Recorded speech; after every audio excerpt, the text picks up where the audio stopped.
അല്ല ധോണി ഇത്രയും കാലം നിലനിൽക്കണ്ടല്ലോ, ഞാൻ റെസ്പെക്ട് ചെയ്യുന്നുണ്ട്. കാരണം എനിക്ക് ധോണിയോടുള്ള സ്പെഷ്യലിസ്റ്റ് എന്താ ഞാൻ മീറ്റ് ചെയ്ത മനുഷ്യനാണ് ധോണി.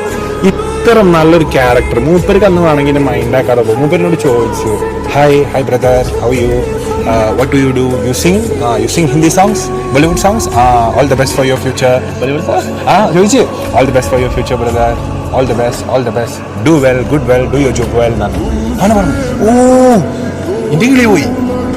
ഞാൻ ആലോചിച്ചു, ഇത്രയും വലിയ നിലനിൽക്കണ ഇന്ത്യൻ്റെ വർഷങ്ങൾ ക്യാപ്റ്റനായി വേൾഡ് കപ്പ് അടിച്ചൊരു ക്യാപ്റ്റനോട് ഈ കൂറ്റമ്പാറ ചെറായിൽ മറ്റേ കാള കൂട്ടി നടക്കണ എന്നോട് കരിയർ ഉഷാറാക്കണം എന്ന് പറയണത് വല്ല ആവശ്യമുണ്ടാവും, ഒരാവശ്യമില്ല. അപ്പോൾ എനിക്ക് അന്ന് ധോണിനോടുള്ള റെസ്പെക്ട് ഉണ്ടല്ലോ ഹൈ ഗ്രാഫിലാണ് എനിക്ക് കൂടിയിട്ടാ. ധോണിനോടുള്ള റെസ്പെക്ട് എന്ന് പറഞ്ഞാൽ അത്ര എനിക്കുണ്ട്. എനിക്ക് അത്ര ഇഷ്ടമുള്ള മനുഷ്യനാണ്.